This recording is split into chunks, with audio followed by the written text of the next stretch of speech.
Hello, this is Dr. Sanjeev Rao. I'm MDS in oral and maxillofacial and reconstructive surgery. I have been practicing hair transplant, lasers, cosmetic as well as aesthetic procedures since last 8. Well, the first is we will be using derma roller for this patient, and we have planned to use a 0.5 mm needles for this case, because as you can see, taking a 1 mm will be more difficult and it will be more painful. So today I am going to tell you how to prepare the patient for derma roller. हम लोग derma roller कैसे करने से पहले preparation क्या होता है. तो सबसे पहले हमें, आपके पास सैनिटाइजर वगैरह होगा या स्पिरिट वगैरह घर पे इजीली अवेलेबल हो जाएगा, तो you can take a gauze ले सकते हैं. इसको ऐसे सैनिटाइज़र में उसको लगा दीजिए या फिर स्पिरिट में. कॉटन मत यूज़ कीजिएगा, क्योंकि कॉटन से क्या होगा, उसके रेसे जो हैं, the threads will be entangled in your hair. So it is better to use a gauze. So like this you can clean the head before doing a derma roller. Reason, क्योंकि जो भी आपके डस्ट वगैरह होगा, whatever the dust will be there or whatever the like the infections and all will be there, तो वो सारा dust वगैरह मैला जो है वो क्लीन्ड हो जाएगा, ताकि जब आप डर्मा रोलर करें और पिन पॉइंट जब उसमें ब्लीडिंग हो तो उसमें आपका इन्फेक्शन वगैरह कुछ नहीं हो. तो जैसे कि आप देख रहे हैं, this is the zone, that area that we are going to use the derma roller. तो ऐसे आपने इसको, पेशेंट का प्रिपरेशन बोलते हैं इसको, पहले डर्मा रोलर से पहले. So this is how you can see, ये सारा डस्ट ऐसे मेला आपके हेड में आएगा. तो you can leave it for around 1 or 2 minutes ताकि ये ड्राई हो जाए. सो यहाँ पे हम लोग 1 mm ऐसे डर्मा रोलर का लिखा रहता है. आपके सारे डायमेंशंस हैं. You can start from 0.20 depending, लेकिन नॉर्मली इंडिकेटेड 0.5 to 1 mm के बीच में हम लोग नॉर्मली करते हैं. कोई भी फीमेल्स वगैरह हों या जिनके हेयर की डेंसिटी ज़्यादा है already, if they are having more density and they want to increase it, they can take around 1.5 mm. So ये आप देख सकते हैं, ये आपका रोलर है और ये आपके ब्रास नीडल्स टाइप के हैं. तो ऐसे ही आपको चूज़ करना है.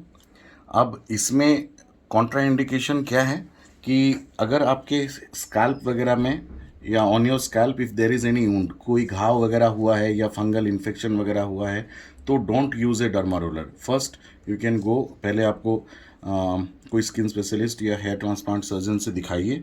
तो अगर कोई घाव वगैरह है, तो घाव वगैरह कुछ भी नहीं रहना है, तभी आप डर्मा रोलर यूज़ कर सकते हैं. सो ये सबसे बड़ा कॉन्ट्रा इंडिकेशन है.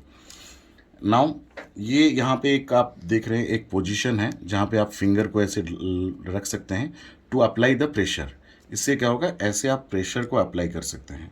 Then to use a derma roller, the best thing is, first this is how we are going vertical. Pen हो जी, पेन है कुछ आपको, तो ऐसे आप वर्टिकल कर सकते हैं. So this is how the vertical आपने किया. Now you can go for A horizontal.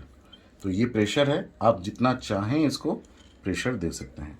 This is how you can go for a, आप you can take a comb also to arrange. एक कंघी लेके भी आप बालों को दो साइड में ऐसे कर सकते हैं, ऐसे आप कर सकते हैं. तो ये प्रेशर अप्लाई कर सकते हैं, डिपेंडिंग करता है पेशेंट को कितना प्रेशर उसमें यूज़ होता है. सो ये हो गया आपका वर्टिकल, ये हो गया आपका horizontal. Now it is going for the diagonal. ये है आपका डायगोनली आप लेना है ऐसे. This is how diagonally. Now coming to the next diagonal, you can go like this ऐसे. तो इससे क्या है कि आप एक मैश क्रिएट करते हैं जिसमें कि आपका हर जगह ये डर्मा रोलर यूज़ हो सके. कितनी बार करना है, डिपेंडिंग ऑन, आप एक वीक में 2 बार भी कर सकते हैं, डिपेंडिंग ऑन कि आपको कैसा फील होता है, आपके पास टाइम कितना है. तो 1 से 2 बार आप वीकली कर सकते हैं. तो प्रेशर के लिए आप अप्लाई कर सकते हैं ऐसे, डिपेंडिंग. तो यहाँ पे अगर आप क्लोज लुक देंगे तो ये ऐसे रेडनेस जैसा आ जाएगा. और अगर आप यहाँ पे करेंगे तो you can create micro punctures. ऐसे से अगर आप 4-5 बार करते हैं तो आपको धीरे धीरे यहाँ माइक्रो पंक्चर्स आएंगे।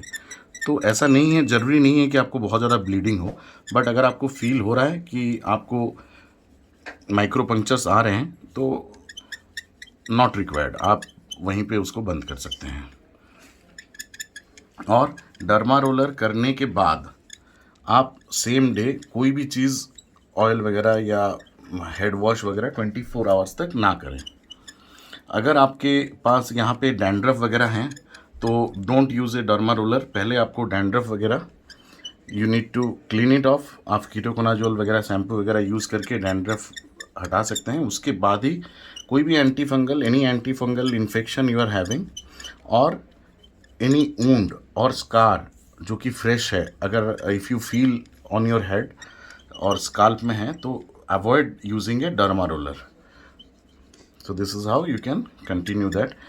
You can see that slowly this area is having redness. That's enough. So you have to keep on doing like this. You can use it for around 5 minutes, 7 minutes, 10 minutes. It all depends on patient comfort.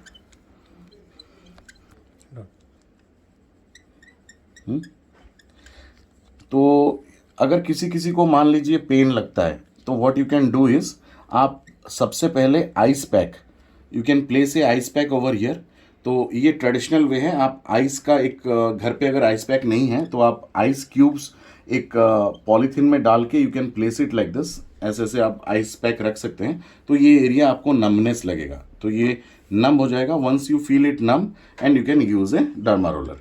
But उससे क्या होता है कि blood का आपको फिर एक चीज़ है कि पिन पॉइंट माइक्रो ब्लीडिंग नहीं होता, दैट इज़ द मतलब डिफ़िकल्ट वे।